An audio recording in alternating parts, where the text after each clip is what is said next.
All right. I believe we have Dreamer that's going to be joining us here momentarily as well, but we can go ahead and kick off and get started. So today is going to be a developer AMA with a guest appearance from Sunbear and Dreamer. Oh, there's Dreamer as I say his name. So we're going to start off with a little bit of a state of the project from Frisky Fox. Great. Can you guys hear me okay? Yes, sir. Sweet. Yeah, another week. We always kind of joke internally that the weeks here feel like months and the months feel like years. And it's very true because there's so many things that happen each week. We are continuing to grow our team. We've added a few people to our team. We have a new Solidity dev. We have a new marketing lead and a couple other things. Oh yeah, a project manager who is really experienced that will help to make sure that we're all on the same page as well. And we also did some reorganization of our team as well this week. Um, we've been continuing to grow since the very start of this project. We started with like 4 people and grew to, like I think we've got close to 50 members of our team now, and about 35 knights as well. So we have a very large team because we have very ambitious plans for this project. Like we want to be the premier GameFi out there, and I think we're like well on our way there at this point. So with that in mind, we did see the need to kind of continually change our organization throughout those periods of growth, and we have decided at this point that it makes a lot of sense for us to kind of create 2 sections of our project team. Uh, One that is kind of like trying to focus more on building, so like the stuff with dev, and the other side to try to have their priority be more about growth, so marketing and biz dev and things. So we kind of changed that up a little bit to ensure that nobody had too much on their plates, so that we're able to work, maybe like 40 to 50 to 60 hours a week and be able to reasonably expect that we're able to get everything done that we need to. So basically trying to bring more people up and empower more people to help with that. So I'm going to be sharing a image in the voiceless chat that kind of shows how things look right now. I just put that in. And so this helps to sort of illustrate this new setup where it's trying to basically say, okay, let's have one wing that's just basically focusing on growth, marketing, creative, community, events, and like grants and things like that. And then have like the stuff with the game creation and the front end and the back end and the Solidity and stuff with the API over on the other end. And I think with this new partnership there, or not partnership, but sort of like organization, that will allow us to more effectively stay so that all of us can kind of really try to just basically focus on the areas that we can provide the most help on at that time. So with this in mind, we also promoted, I don't really like to use the word promoted because he was already doing all these things, but Dreamer is in charge of the growth side of things and he is the president. And then I will be the executive director in charge of stuff over there with the creation side of things. So congrats to Dreamer. I've seen a ton of people saying Dreamer for president. Well, you guys got your wish there. And he's amazing. And I'm really excited to see how this will translate into our growth into this new year. So really excited about that. Just wanted to share that briefly. Other things from the state of the project, there's a lot going on. We launched lands last week, huge thing. A ton of effort went into that from Beetle Dude and Cinnamon Bun and Purple Onion and Mr. Fawn as well. He's our Solidity manager. So a ton of work went into that, and it was really cool to see that. We also launched the land auctions, or like the land sale board, basically on Friday, sort of a surprise thing there. We had originally intended to perhaps even wait until this Wednesday for that, but Beetle Dude was able to get that done early and had that get pushed out. So excited about that. And we do have some more things that are coming with lands in terms of how it will look on the map, probably adding like names to them and stuff like that. So it's easier to see instead of just a number. And it'll just be sort of iterating on. And then, as you guys know, there's other lands there as well that haven't been claimed yet. So adding the ability for those to be competed for basically will be coming soon as well. So really awesome milestone there that we got done. And I think that's basically the state of things right now. I'm sure there's many, many things that I've missed, like 80K members now over here on Discord, and probably a handful of others as well. But that's kind of what I wanted to share. So I'll turn the time back over to Bolan. I think we had a announcement from Sunbear and Dreamer that they wanted to also present. Yes, yes, indeed. Real quick, I forgot to give my normal reminder at the beginning. Once we get through some of the questions that have been submitted over the course of the last week, we are going to pull some people on stage to ask live questions. If you do have a question that you want to ask live, please raise your hand. You can do that whenever you're ready. Oh, there's a bunch of you. But my one ask is if you raise your hand and your question gets answered, please remove your hand raise so that we don't pull people up on stage for nothing so that we can answer more questions. With that, yes, Dreamer and Sunbear have a exciting announcement for us. Yeah, I'll kick us off, then hand it over to Sunbear. So we talked about a number of programs that are in progress. Today we're going to give an update on the grant program. This is something that has been in focus. We see so much talent within the community, so many projects that people think about doing don't necessarily have all the desired funding to do so. When we're in discussions with partners or others in the community, they ask like, "Hey, are you threatened by other people potentially like using your NFTs or building around DeFi Kingdoms?" And the answer is no. This is an open invitation to everybody out there. You like DeFi Kingdoms, you like the NFTs, you like the heroes, you like the NFTs to come, and by way of equipment, you like the bloaters, all of our tokens. Build around it, build on top of it, and submit a proposal for a grant, and we just might pay you to do so and work with you to make it as successful as possible. So if you're a coder, if you're an innovator, if you have good ideas and you want to contribute to this community, we now have a program that we are going to be listening and processing and including the community to make it a reality. So I hope everybody feels excited about that. And I'm going to hand it over to Sunbear for a few of the details of the proposal and the program.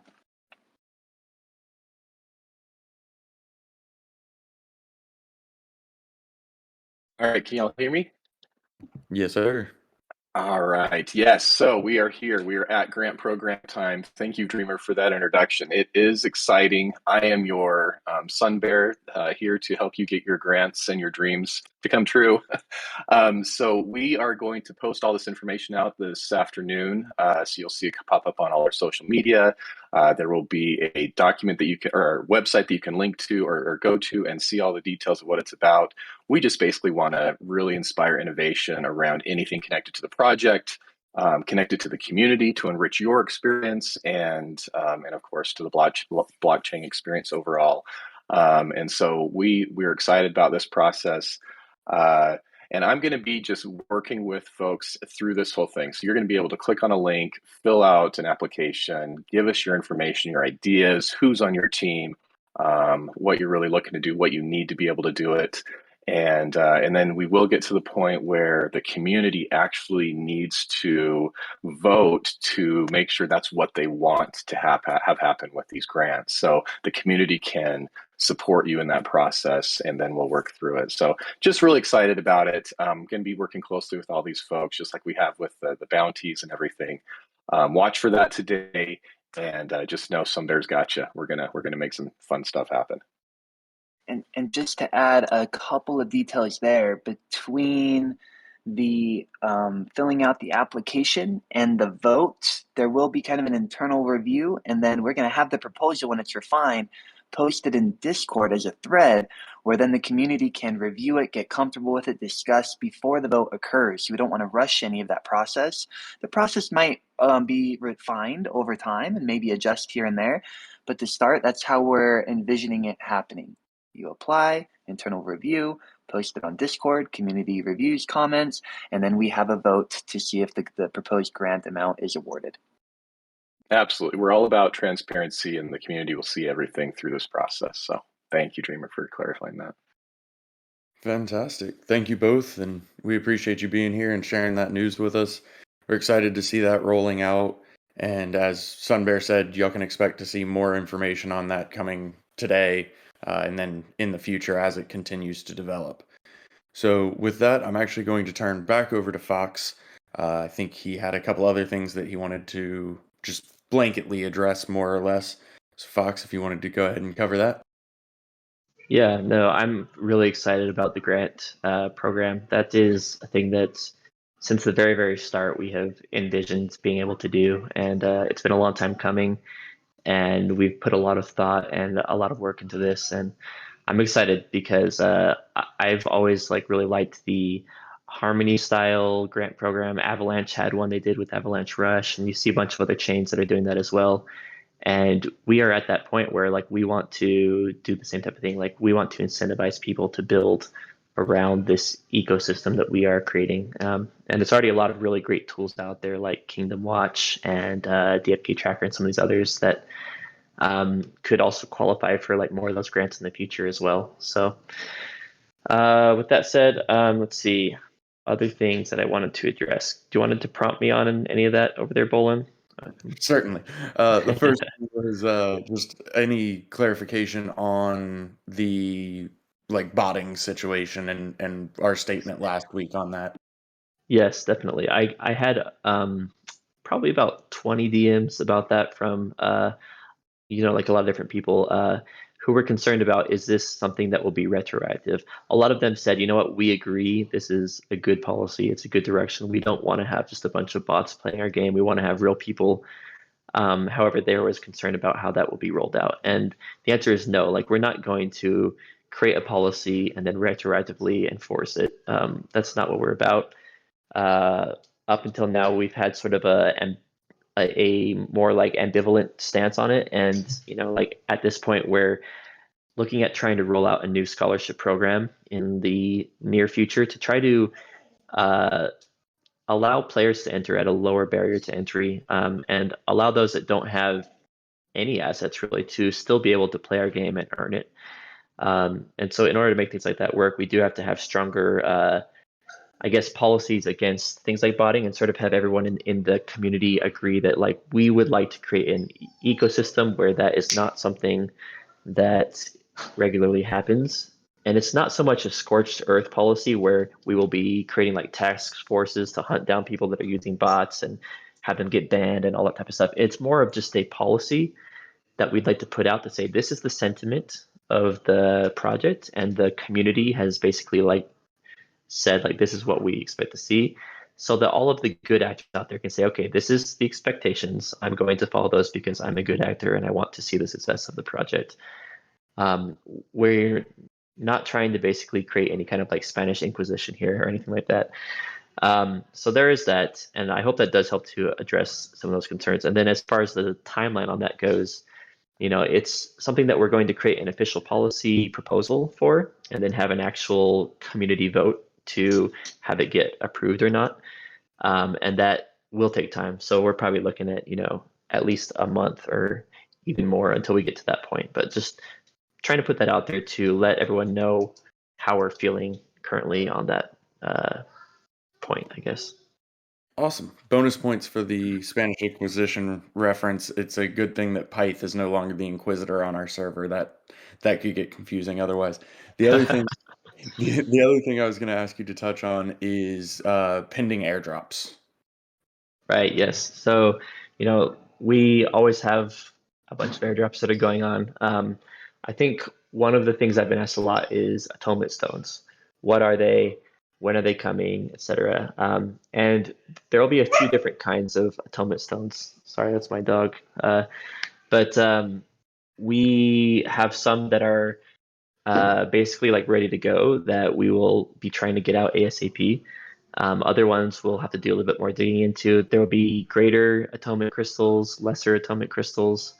And I think what we'd like to do is basically put out a spreadsheet that essentially says like, here's what it is, here's like the amount that it will give you, and here's all the people that qualified according to our analytics that like we have pulled, and then have that start to be more transparent to you guys as well.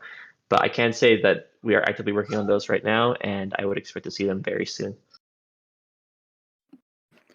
Awesome. And one other point on that, which actually might be a good question for Professor Tango, who's with us anyway, is on the amulet snapshot as far as just a qualifying spreadsheet.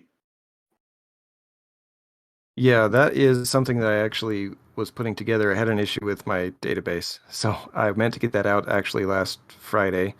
I'm hoping to get that out here today or tomorrow, depending on how that looks. But I'll have that out. There's also a couple of others that I believe I owe the community just for transparency's sake on what some of those snapshots are doing. So there will be some things out very soon.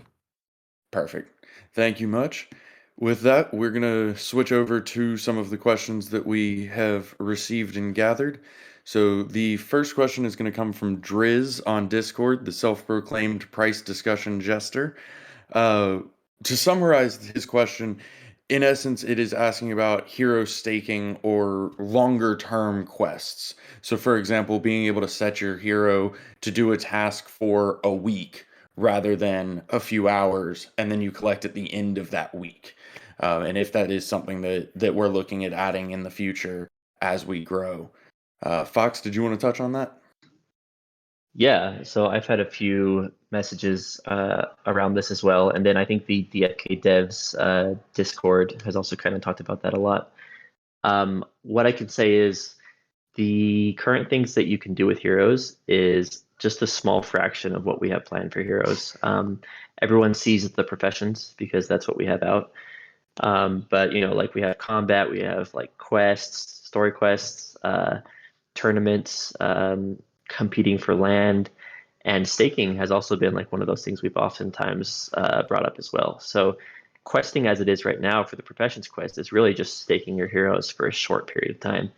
And we do have things sort of that we've been brainstorming about that will entail staking them for longer periods of time. In fact, even with this expansion, you'll see some of that as well. And so, yes, we do have many things planned for that. And I think we have a lot of really cool things that we can start to explore to do there. Just the whole concept of like hero NFTs is just so groundbreaking that like there's just so much synergy there that we could do. And I'm just really excited for the future of that. Agreed. Appreciate the answer on that. The next question comes from John H., also on Discord. Anyone know if there will be a way to change your avatar or name without having to create a new account? Maybe even have other avatars that you can pay a fee in Jewel to get. Beetle Dude, did you want to take that one? Yeah, absolutely. Hopefully you can hear me. Yes, sir. Looks like I'm rippling. Cool. Yeah. So this is definitely on the roadmap. There's actually some exciting things coming along with it. Like I've seen some sneak peeks of some new profile picture artwork from our very talented Atlas Parker. I wish I could share those with y'all because they're amazing. So it basically, we have the previous profile pictures that we had in kind of a new style, and then he's also adding some additional pics that you might be able to choose from, and some of those might be some of our favorite items from the game. And some other special things. So I'm excited. I really wish I could say more about it. But yes, it is on the schedule. The plan is to have that be available for people to update those items, your profile picture. I haven't heard a ton about updating names, but that's something that I can talk to the contract devs about, figure out if that's a possibility. But yeah, very excited. I would love to get that out I'll just say that. ASAP. Okay, perfect. Yeah, we'll probably have a NPC that could do that for a fee as well. Also, we will put some policies in place that will be probably voted on, that we just want to make sure that there's no illegal things put in names or anything that's overly offensive or things like that. So I think we probably should create a policy that will have the community vote on for things like that as well, and have the power for admins to kind of require that people to like remove things that are against that policy, but it's a thing that we want the community to drive because we do want to make sure that we're all involved with that. For sure. Cool. Thanks, Paul. Thank you. Appreciate it from both of you. Excited to see that. That'll be really, really fun to be able to mix that up, especially with some of the new PFPs that'll come with it. Our next question comes from Sam Samps. Regarding Jewel unlocking protocol, will the unlock be determined via specific block that will not change or be adjusted to fit a specific date? Tango, did you want to talk about that? Yeah, I can provide some information on that. So originally, when we started this journey and laid out the different epics, the number of blocks that was calculated for each epic was based on, a week's worth of time. That does go up and down based on what Harmony's network is doing at the time. So essentially what we're looking at is each epic has a specific block section. So there's a number of blocks that you have to go through to finalize each epic. And I can't remember if it's epic 51 or 52. Basically, at the end of epic 51, I believe, is when that unlocking begins. And so it's somewhere in the 31 million range, 31.5 million whereabouts. So you can go, I have the exact number somewhere. I can go, oh, it's right here, 31,470,366. So that's the block that the unlocking will begin. And it's going to hold to that regardless of what the RPC does. Now, if something crazy does happen, we can always look at different options. If those block times turn out to be a week instead of every 2 seconds, that would be a very significant circumstance we'd have to evaluate and see what else we can do with it. But right now, the plan is to hold to that block number regardless of what the network is doing. Perfect. Thank you much for the clarification on that. Our next question comes from J4X. Eggs. Any thought on adding a market for eggs? Beetle, did you want to share some plans and thoughts? Eggs. Yes, I do have thoughts on eggs. First of all, why would you want to get rid of your eggs? I mean, there's going to be things coming out of those eggs. Secondly, yes, we do want to try to make a place where we can allow people to kind of trade these items from within the game without having to go outside of it or using kind of the liquidity pools. So I think we've discussed in the past having some sort of an auction house. I think I've heard that this has been talked about before. It is on the roadmap. I'm not sure exactly about the timeline, but we would like to allow that to be done within the game, similar to kind of our tavern and land auctions. I know we have contracts in place that would kind of let us allow people to trade just any arbitrary items via auction. So definitely on the roadmap. I'm not sure about timeline there, but we'll definitely be allowing you to trade your eggs. I do need a green egg, so that would be amazing. I'll be looking on that when it's live. Yeah, I definitely need more eggs, so that's priority one. Absolutely. Our next question comes from Titan Tom. I'm going to summarize his question, but it's essentially just discussing that obviously the farther in we get, our emissions start to go down. That means that our gardens offer lower API or APYs, excuse me. So with those lower APYs, what is our outlook on having a sustainable game economy? What are our plans on that front? I think this one is probably Fox and Tango, maybe a little bit of Dreamer as well. So whoever wants to chime in first. Yeah, I can take a couple of things here and just mention that, obviously one of the main things that we're working on is our heroes and our questing and various activities that are both rewarding and fun. So, initially as we started this project, the focus was on the decks and on the rewards that are being paid out. But we want to start building this into something that people want to come and play and be a part of and continue to earn rewards. And as part of that, some of the things that we're looking at is how do we continue to make the gardens rewarding even when those APYs kind of dry up and that the initial reward fund dries up. So with the use of gardeners and additional questing and additional levels as we go down, as one example, those gardens could still provide rewards to people who are providing liquidity and also playing the game. And so there are ways for us to continue down that path. But also, just one of the obvious things that we're looking at is the expansions as we start going cross chain and discussing different things. I'll let Fox or Dreamer talk to this if they want to, but that's going to provide plenty of opportunities for new pools, new pairings of different tokens, and we can continue to leverage various methods of making the game fun and rewarding as we build out the gaming aspects of it and as we continue to provide new opportunities on new chains. So that's all I'll say.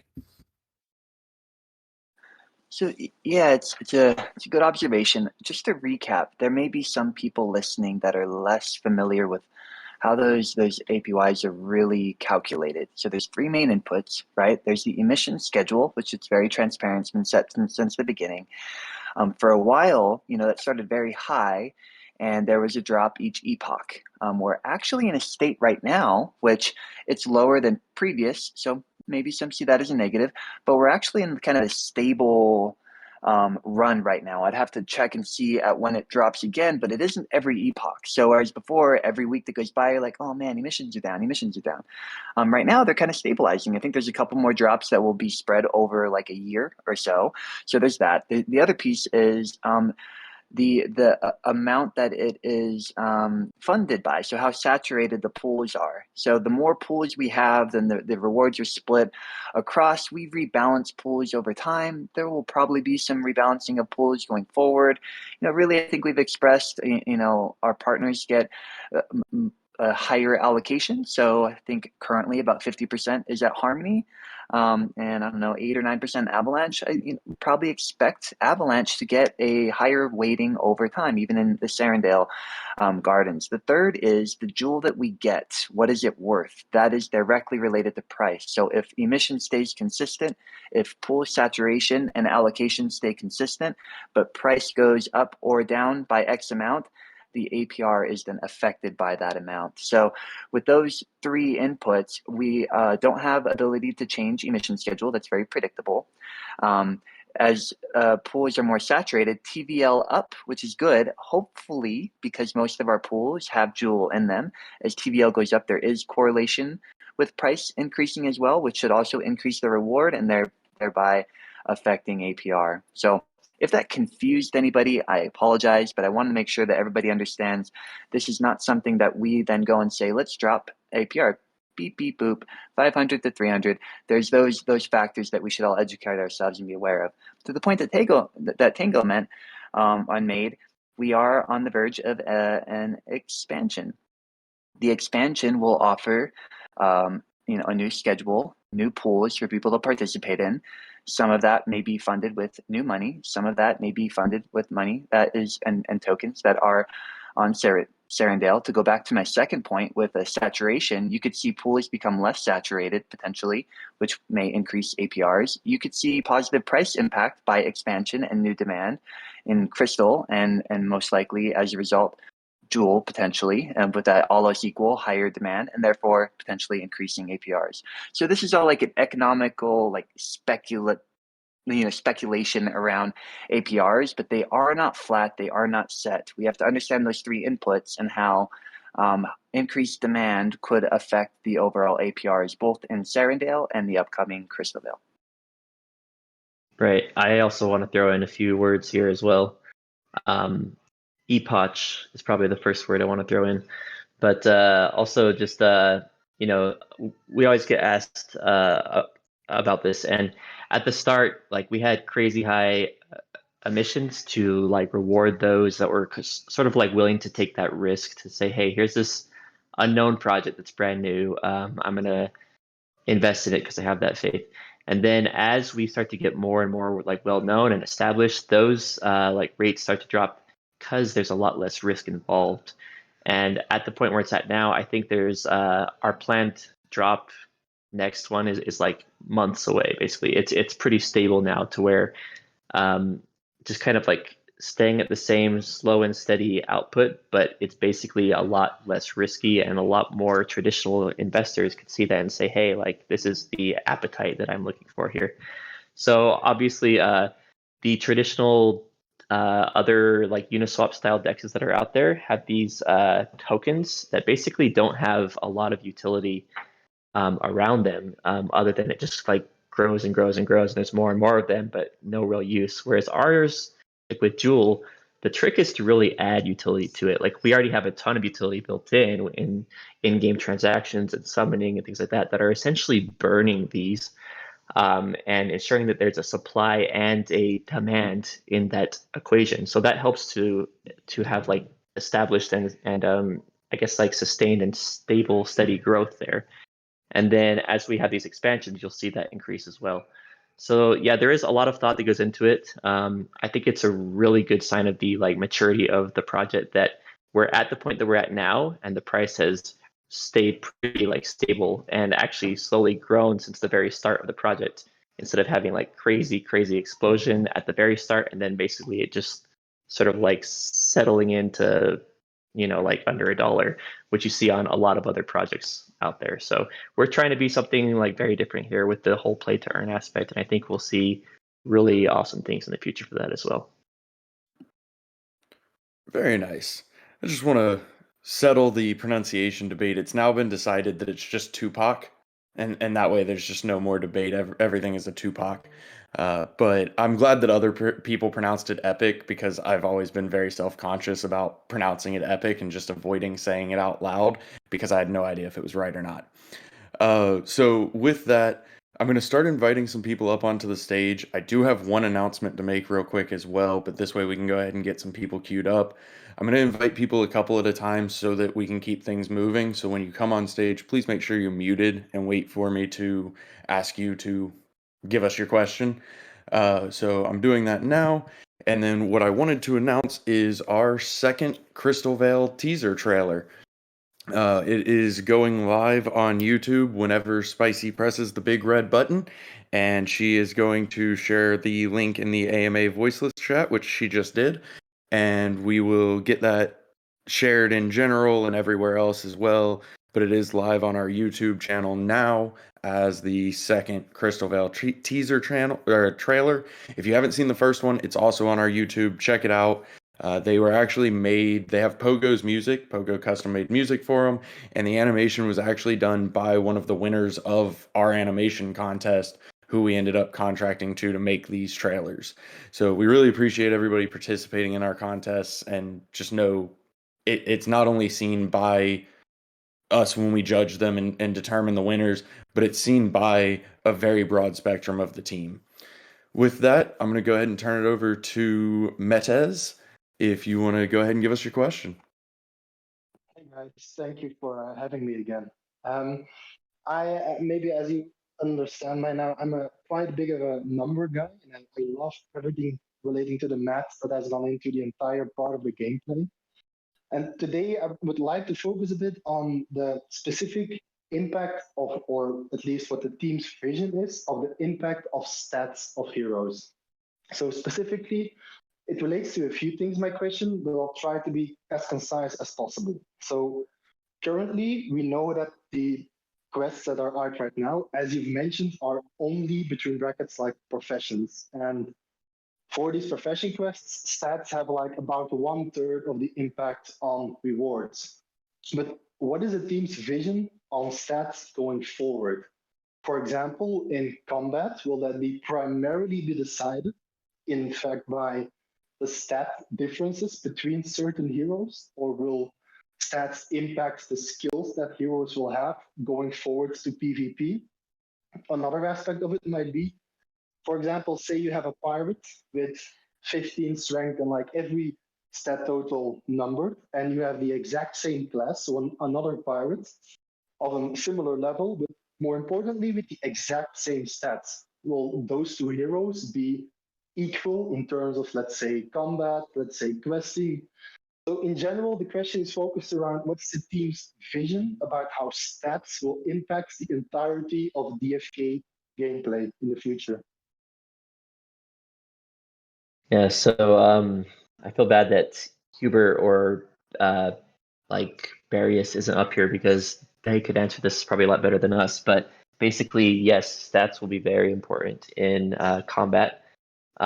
You'll have the combat engine will basically look at stats to see what are like some of the chances that they could hit or have critical hits or things like that, and then how strong are those attacks, how strong are the skills that they're using, or how effective are like the skills they're using.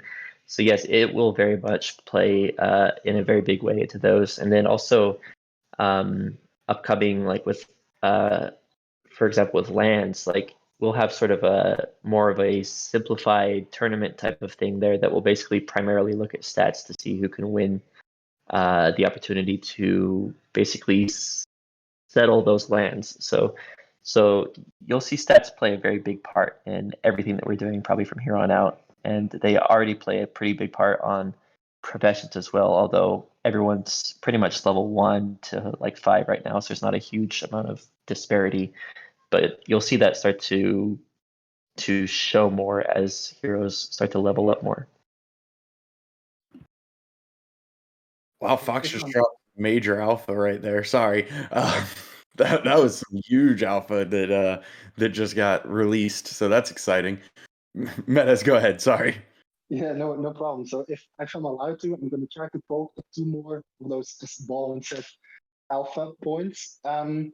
Two specific follow-ups, and then I'll leave the stage for other questions. So you mentioned that stats will play a bigger role in professions, or at least in quests. So as the current formulas indicate, at least the formulas for quests that we know, is that it's mostly weighted towards the profession gene. I suspect, at least you hinted at it, and I won't ask anything too specific, but this will probably change with upcoming quests then, I suppose. And then maybe just one other direction with the question was in terms of, if you mentioned combat and you mentioned stats, will the stats be the primary driver of effectiveness in combat, or will stats determine the effectiveness of the skills that the heroes use? For example, you mentioned it determines the percentage of chance to dodge. That's like an indirect driver, but because you still have to dodge, and maybe that's a skill or something. So sure, yeah, there will be different kinds of quests. Some of them that are pure combat quests will be a lot more about the effectiveness of the skills that they're using, the effectiveness of like their attacks and their health and vitality, and all that sort of stuff there will play into that in a very big way. As far as other quests go, there are other quest styles that will basically look more at stats in comparison with the other hero and having more of a, not like rock paper scissors type of setup, but sort of like a who has the better stat, who would have the advantage here over the other one. So yes, in like one way or another, stats will play a very big role in most of the things that we'll be doing from here on out. Awesome. I'll maybe just one more tiny follow-up, and I'll actually leave the stage more. I'm sorry for taking it. Just as a like team's direction, not like an actual formula type of thing, but in terms of the future, will, in the team's opinion, be focusing more on the hero's class as a determiner for specific quests or something, or solely on specific stats, which obviously are influenced by class, but I mean, you probably get what I'm saying. Yeah, you'll have storyline quests and things like that that could look at classes. The classes are important because of the skill or the stat growth, but also because of the available skills that those classes will have. And currently, you don't really see any of the combat skills, but like those are things that will be like released as well. Every time you currently like level up, you get a skill point, and that is recorded on the blockchain. You are currently earning those skill points, and you'll be able to spend those skill points to upgrade some of your skills. And then also, having the ability to select which skills you want to choose and to sort of like level up will be a big part of that as well. Awesome. Sounds very exciting. That is awesome. Thank you, Metas, for the questions. Always very well thought out, and I appreciate it. Space Cowboy, you're up next. Mic check. Yep, you're good. All right, hey, the Space Cowboy here. So I've been a player and a supporter of DFK since week 2. So I've kind of gotten to see a lot of the game and the community evolution since the beginning. So there have been 6 notable events in DFK's short history that have caused a lot of heated discussion within the community that were either not foreseen, banded over, or kind of not addressed. And these events have been magnified due to the price action of Jewel and the crypto market as a whole recently. So I'm going to just list the events out. So one, the initial one was Sir Sapient selling off his free Mythic Gen 0, and that was addressed by voting the Time Lock heroes number 1 through 19 until July, I believe. Number 2, some of the dev heroes were discovered to have advanced and transcendental abilities that hasn't really been addressed. There's been the Sarah and Freya drama. Sarah was a contributor, and DFK was partnered with Freyala, and Freya also owns hero number 13. That hasn't really been addressed. Some of the devs won the land snapshots that hasn't been addressed. One of the knights, the prominent mod Shashe, was participating in the level up contest. And then the contest rules were kind of changed under the table to be like first to reach level 10, which was not what the initial rules were announced to be. That hasn't been addressed. And then recently, Flu, the business developer, was promoting a questionable project, a project with questionable background, Holy Grail. That hasn't been addressed. So the question is, with DFK's rapid growth, does the DFK team have or plan to create a code of conduct or employee, contractor, or mod policy to address these events to protect the DFK brand image and also build community trust? Yeah, no, those are excellent questions. We always encourage asking the hard questions in here because, we as a team are very transparent with our intentions. We always want what's best for the project and for the community as well. So the question of will we release it or create a code of conduct, we actually have one. We've had one since I think like the 2nd or 3rd week since we launched, where anyone who gets sort of like onboarded onto our team has to read a, 20-page document that was written up by Zeno about the expectations of how our team would act. And it has things in there like you can't be involved in other projects, you can't say things that would be damaging to the project or the community. There's just all kinds of things there, like sexual harassment stuff, just all that stuff. And it's more of a core team thing that is internal. But we have had some talks recently about like, should we put this out to the community and say like, here's how our team works, and here's some of the standards we hold ourselves to. With that said, it does draw a line in between sort of what is considered to be on the team and what is a contributor or a like moderator or advisor or things like that. And that's why you see some of those other people like Freya, Sarah, Flu, like all of our knights aren't really sort of held to that same high standard there because of the like relationships that they have, I guess, there. So we do very frequently like want to work with other people who also have other things on their plate as well. And the expectation is you are a contributor, you are a knight or like whatever, but you don't have necessarily the ability to like speak on behalf of the project or on behalf of like our like team or anything like that. So yes, we do have high standards there. No, currently the contributors and like moderators and things like that aren't held to that same standard. And we are currently looking at, like how do we distance ourselves from any kind of risk to the project and all that type of stuff. So I think we will probably be talking about this more. In fact, we just barely spoke about this prior to this meeting in our like leadership meeting. And trying to figure out if like we could create a public facing code of conduct, and if we want to tighten up some of those things with regards to like raffles and snapshots and things like that. The approach early on, which you see a lot of projects doing, is basically like rewarding their devs with in-game items that are special.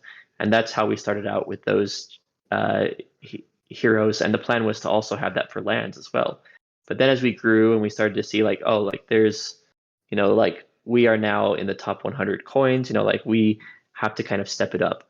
And so at that point we said, you know what, we said that the core team could get lands. We're going to walk that back and say now, like, we don't get lands automatically, but if you would still like to participate and stick your jewels into the bank and like do that yourself, you are like welcome to do that. So that was kind of the approach we took there, to step back and say, like, let's put you on the same playing field as everyone else instead of having special treatment. And we're at the point now where we're starting to look at, you know what, let's see what we can do to hold ourselves to an even higher standard, and say, like, do we want to make a policy where perhaps the core team members are not eligible for these raffle type things, or eligible for other things like that as well. So stuff like that we're still internally kind of talking about, and I can say that we're all on the same page that we want sort of like what's best for the project at all times. And so whether we create a proposal for the community to vote on, I've always heard from most people that like they're like 100% okay with us doing those things, because they want their devs to be invested in the game. They want them to be playing the game and experiencing it and seeing the issues and having them get fixed. And there's a lot of pros to that, but there's also, from our standpoint, we just want to make sure that we are above any kind of like reproach. We always want to be on the up and up and be squeaky clean. So if we have to go the extra mile and say, like, we want to show you guys that we are 100% committed to being squeaky clean, which we do, then we might basically push the envelope and go above and beyond anybody's expectations there. So that's where we're at. We are very, very careful and very serious about code of conducts, and always basically like doing what's best for the longevity of the project. I do want to tag in real quick and just clarify one thing.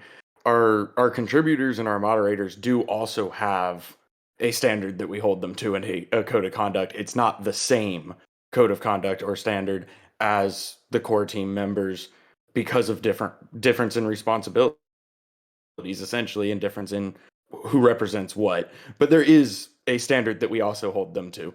I just wanted to make sure that was clear. 100% true. Yeah, sorry for that. But yeah, that is true. Like, any of the knights get onboarded, and our contributors and all that stuff there have their sort of like, here's what's expected of you when you're like out there in the community, and et cetera, et cetera. So, yep. Thank you. I think the proposals for the community are a great idea. Thanks. Appreciate it, Space Cowboy. And as Fox said, thanks for asking. I mean, that's ultimately, what we're here for, is to answer these questions. Monkey, you're up next. 1 2 1 2. Yep, we got you. Awesome.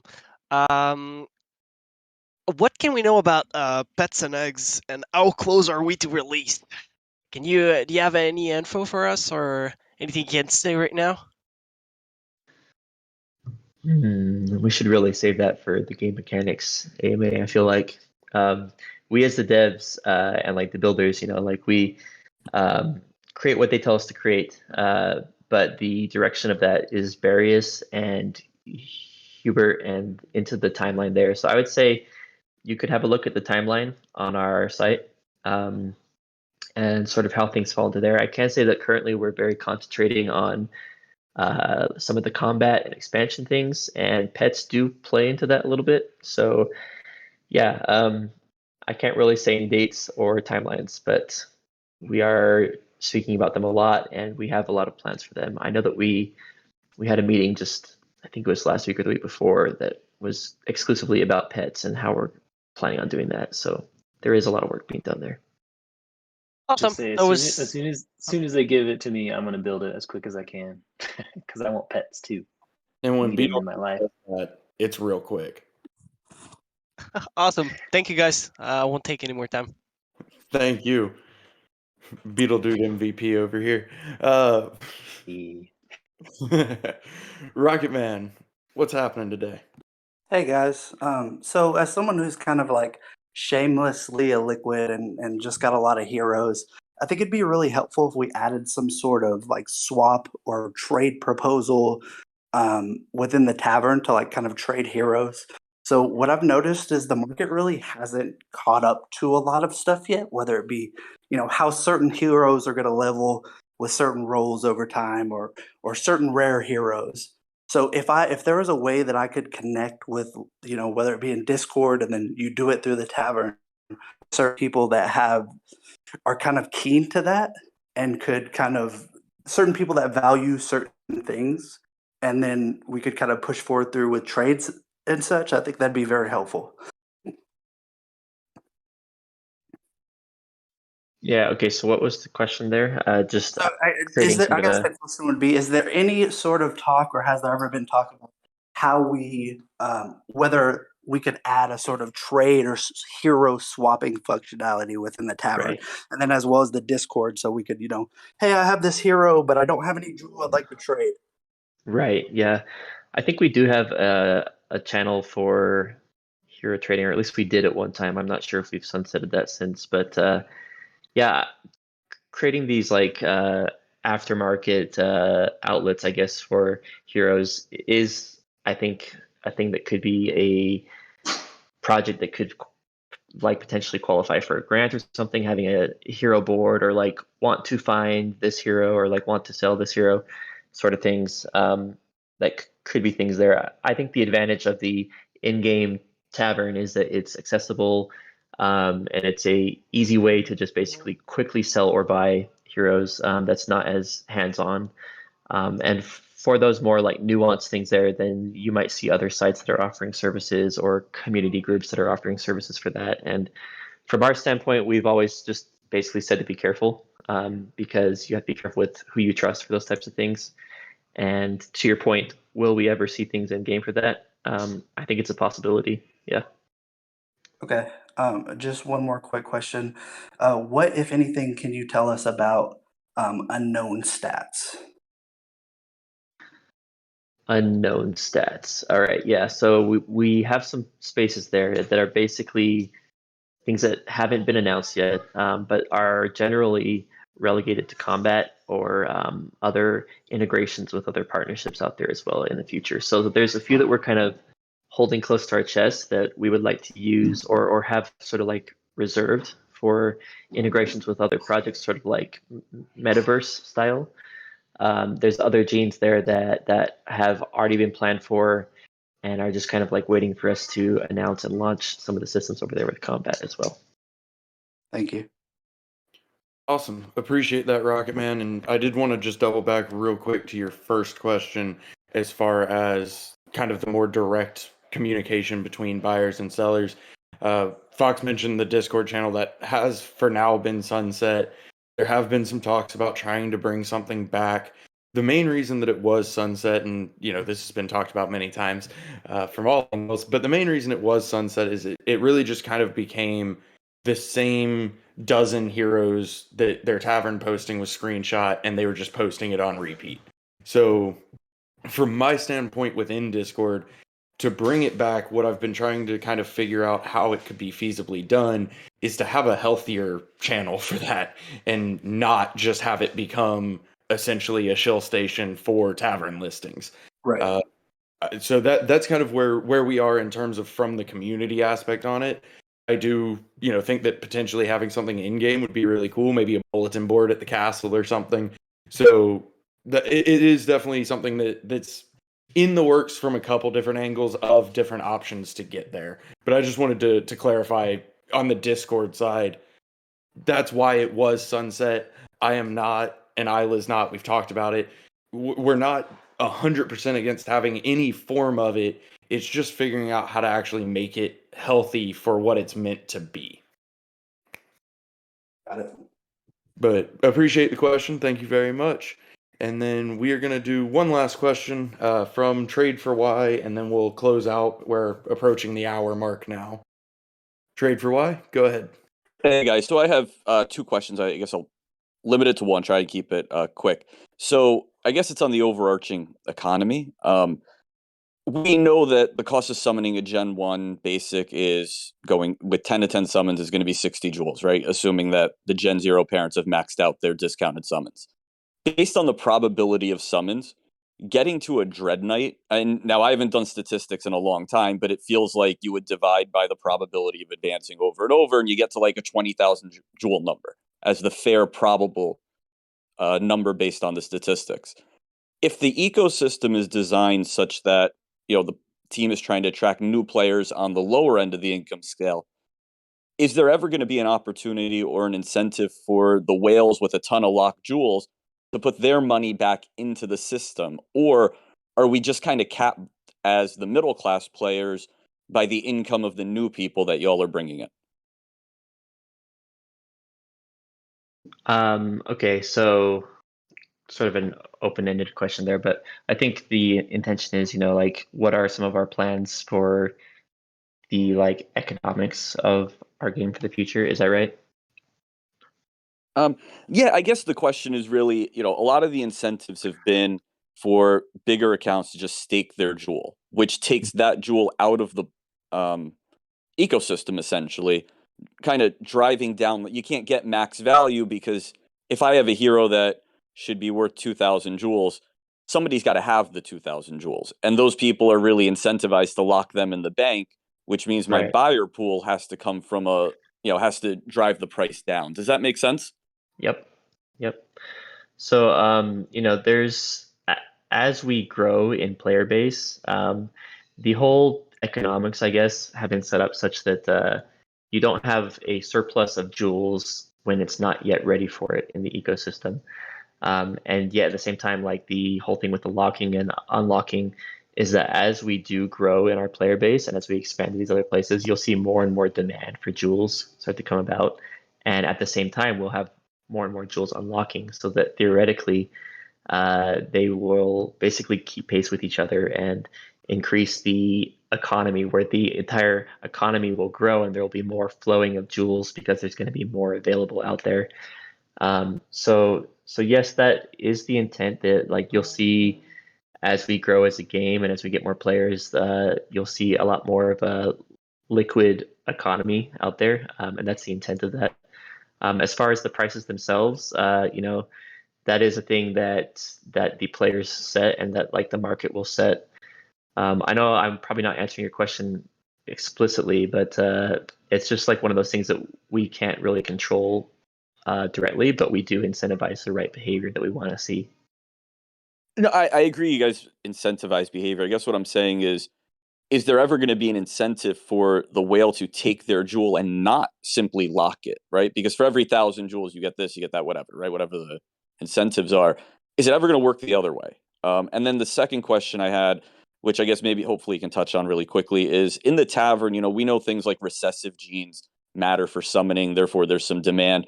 Will we get an interface upgrade that kind of lets us dig deeper into some of the characteristics of heroes without having to go to a third-party website? Yeah, so for your first question, I guess first, will there be incentives for like whales to basically do other things besides staking them? Obviously, we always want to incentivize players to reinvest. That's sort of how like the real world works with the stock market and things. Is that you're sort of incentivized to grow your money. And so, yeah, there will always be incentives for those in the gardens and in the bank and elsewhere. But there's also things that will be like, hey, like in order to play the game and to earn these awesome prizes and to be able to really participate, you will need to have heroes, you'll need to have lands, you'll need to have things out there to create like equipment and like stuff like that, to where a lot of these players that are holding these jewels will say, hey, you know what? I'm having a pretty good time like earning amounts from my investment, but I also want to play this game, so they'll like start to spend those jewels and start to like summon heroes and try to have them do quests and enter tournaments and stuff that will cost jewels as well. And so we're always basically like looking for new avenues to provide additional utility for jewels and for all of our other power tokens in the future as well. So you'll see that more and more. There will be more opportunities to use those besides just having them get staked. And then for your second question, for the like recessive genes in the tavern, you'll probably see like extensions for browsers and things like that that will augment the like interface of our game. In fact, I think you'll probably see some apply for grants and things too to say, hey, I would like to make this extension that will do this. With that said, we are always looking for ways to improve our user experience, and if there are things like that that would make a lot of sense for us to do internally and like natively, we will for sure do those. And I think that is one of the ones that is high on that list as well. Awesome. Appreciate it. Thank you. Yep. Thank Thank you. Yeah, we've talked about it a couple times, but I'll throw it out there one more time. I think Tavern Filters are probably one of the most discussed of what can we keep doing. They're always going to keep growing, and we're always open to more ideas for that. And a lot of the ones that have been added have come from community requests. The summon filter being the most obvious one in my mind. That was something that got highly requested by the community. Now it's there. So same kind of deal there moving forward is that's something that we're always open to. Aside from that, we are going to go ahead and wrap it up. I was just going to do a quick roundtable and see if anybody had any final closing comments. Dreamer, did you have anything for us?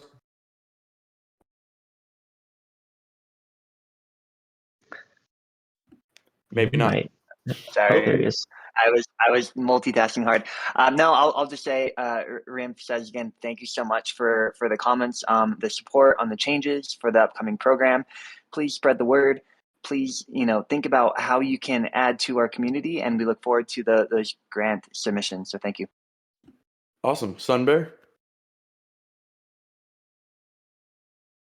Yeah, I'll just say the same. Really looking forward to reviewing your grant submissions. And if you know somebody that's got some talent, team up with them. Tell them about the program.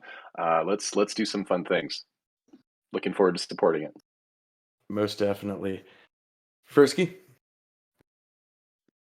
Yeah. So I will say that we've got a lot of things that we currently have on the burners, and working very hard on the expansion. We have some really, really cool things to announce there soon, and I'm super excited about them. And then as far as like the play of the game goes, like lands will be a big thing. Hard at work on combat as well, and I'm just like super excited to start to have those come out because that's the part that I really love, is just having that competition aspect of it as well as the guilds and like the social aspect. So yeah, we have a lot going on, and you guys are great. Really, always a pleasure to work here with all of you guys in our community, which I think hands down is easily like the best one out there in the entire space. So yeah, just thank you, and happy to be here and excited for the upcoming few weeks. We've got a lot of big things planned. Could not agree more. Beetle Dude, got anything for us? Yeah, got a great community. It's great to be part of the team and hang on to those eggs. Bullish. Yes. Professor Tango. Yeah, it feels like I'm just gonna infinitely echo what everyone else has said here. But basically, I love our team. I love what we're doing. There have been several comments about what has been brought up with maybe some contributors or other community members and just maybe shilling projects that aren't necessarily the best. And the one thing I would say is our core team, the team that is, behind all of this and driving it, you'll never catch them shilling anything, pushing anything other than this project. And I just wanted to point that out, that from the inside, having an inside perspective, that's just how it works. We even internally, we're not talking about other projects or other investments. If they're ever brought up, we're just, hey, look at the success this team is having or this project is having. Is there anything that we could incorporate? But we're not in it trying to shill or find the next big thing or anything like that. We're fully committed to this project. We love this project. We love this community. And that's all we ever talk about is how to make it better. So while you may see people who, have been or currently are, in some way affiliated with the project, the core team is fully committed to this project and this project alone. So it gives me a lot of hope as I come into work every day and I, see that level of commitment from this team. And it's just amazing. And so that's all I'll say about that is, I feel very confident in it for whatever that's worth. Hopefully you find that confidence in us as well. So thanks. Awesome. Yeah, just to reiterate, you guys are amazing. I could not agree more. Y'all are absolutely the best community around, without a doubt. So thank you for everything you do and for your questions and for being here with us. I meant to go to Frisky last, and I went out of order. My apologies. So, Frisky, if you have anything last to add, feel free. Otherwise, we'll go ahead and close out. That was I messed up my order there.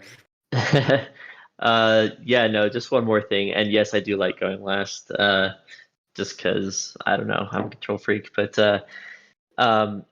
we have great, uh, amazing team, but also a great community. But also we have really good contributors. We have really good knights, really good contributors that are out there that are involved with other things sometimes. But we,